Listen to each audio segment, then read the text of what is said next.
Si demain, là, tu devais faire un choix important qui changerait complètement ta vie, qu'est-ce que ce serait ? Je pense que dans la vie, on va forcément devoir faire des choix importants qui vont tracer la trajectoire de nos vies. Ça peut être des choix difficiles ou des choix faciles. Il y a quelques années, j'ai fait un choix difficile. J'ai décidé d'arrêter l'école. Bien évidemment, c'est un choix qui a été mal reçu par la famille et les amis. Mais vous voyez, c'est une décision que j'ai pas prise à la légère. J'ai pesé le pour et le contre. J'ai essayé d'analyser les conséquences de cette décision. Et j'ai fait ce choix. Et c'est peut-être le meilleur choix que j'ai jamais fait. En fait, la finalité qu'allait m'apporter l'école, elle n'était pas réellement différente de si j'avais pas été en cours en fait. Pour moi, la sensation que j'allais ressentir, l'épanouissement que j'allais ressentir à la fin de l'école, ça allait être la même chose que si je travaillais à Auchan. Un travail dans le fond qui n'a pas de sens pour moi. Alors bien évidemment, vous allez me dire que effectivement le salaire est pas le même. Oui, mais ce qu'il faut savoir, c'est que j'étais sur le point de faire un prêt de 45 000 euros, que j'allais commencer à payer 1 an après ma première année de sortie d'études. Donc au final, ça revient un peu au même. Ce prêt, j'allais le rembourser pendant 10 ans. Vous savez, les gens, ils ont dit que j'allais regretter cette décision, et j'ai jamais regretté.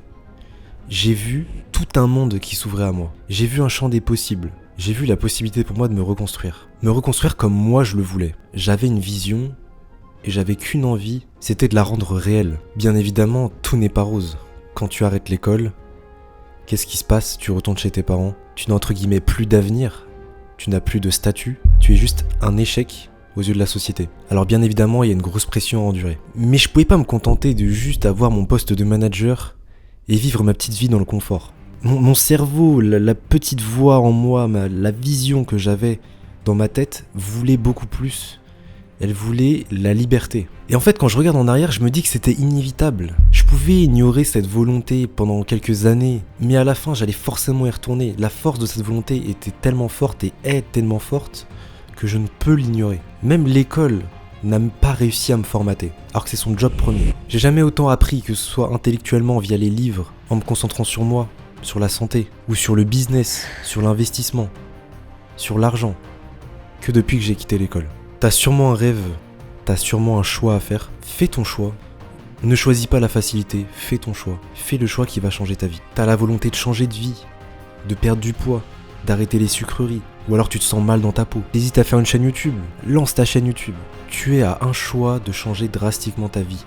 Et je vais t'aider. Si tu ne sais pas comment commencer, je vais t'aider. Pour commencer, pour savoir quel choix tu veux faire, tu vas prendre un bout de papier et tu vas écrire toutes les souffrances que tu as.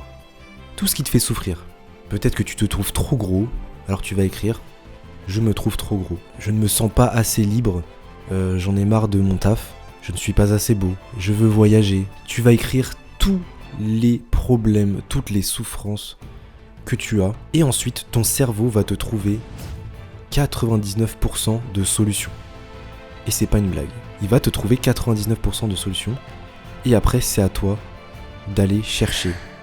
C'est à toi d'agir pour mettre en place ces solutions, pour mettre en place un plan. Et après, t'as plus qu'à pédaler très fort et à t'y tenir. Maintenant, tu vas me demander, oui, mais j'ai déjà essayé de perdre du poids, j'ai déjà essayé, je sais pas, de lancer une chaîne YouTube ou de gagner plus d'argent, mais à chaque fois, je lâche. À chaque fois, j'abandonne. À chaque fois, je suis motivé que 1 ou 2 jours. C'est quoi la différence entre une personne qui abandonne et une personne qui ne lâche pas ? La différence, c'est que pour la personne qui ne lâche pas, c'est une évidence pour elle. Ce qu'elle fait, c'est une évidence. Elle a un pourquoi tellement fort qu'elle ne peut tout simplement pas arrêter parce que la souffrance de ne rien faire est beaucoup trop grande. Elle ne peut se voir rester dans cet environnement.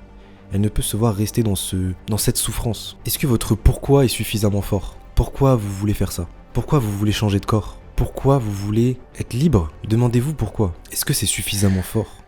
Est-ce que c'est une évidence pour vous que jamais de la vie vous vous contenterez de cette vie-là ? Parce que pour moi, ça l'est. C'est une évidence. Je ne peux pas rester dans cet environnement. Je ne peux pas. C'est plus fort que moi, donc je n'abandonnerai jamais. Et s'il faut essayer toute sa vie, eh ben j'essaierai toute ma vie. C'est comme ça que ça marche. Votre pourquoi doit être tellement fort que vous ne pouvez faire autrement. Et ça, c'est que dans la tête. Et pour avoir un pourquoi tellement fort, en fait, il faut que tu fasses une introspection. Il faut que tu saches qui tu es. Qu'est-ce que tu veux ? Qu'est-ce que tu ressens ? Moi, j'ai très vite compris ce que je voulais depuis des années, parce qu'en fait, c'est quand on est jeune, c'est quand on a 6-7 ans, que notre cerveau nous dit ce qu'on veut être, nous dit ce qu'on veut, dans notre vie. Et moi, qu'est-ce qu'il me disait mon cerveau quand j'étais jeune? Il me disait, Junior, qu'est-ce que tu fous là, dans une salle de classe, alors que t'as tout un monde dehors qui est prêt à être découvert, que tu peux explorer. Il fait beau, il y a du soleil, c'est magnifique. T'es en train de vivre une expérience incroyable, où t'es sur une planète, il y a de la nature, il y a des amis, tu peux l'explorer, tu peux créer ta réalité. C'est exactement ce qu'on se disait, moi et mon ami d'enfance. On voulait créer notre propre réalité, on voulait juste vivre dans la nature. Alors trouve qui tu es, fais de l'introspection, écris tes souffrances sur une feuille et trouve des solutions. Et les solutions, tu vas les trouver si tu veux vraiment les trouver. C'est comme ça que ça marche. Les amis, j'espère que cette vidéo vous aura plu. On se retrouve pour une prochaine vidéo. Ciao tout le monde.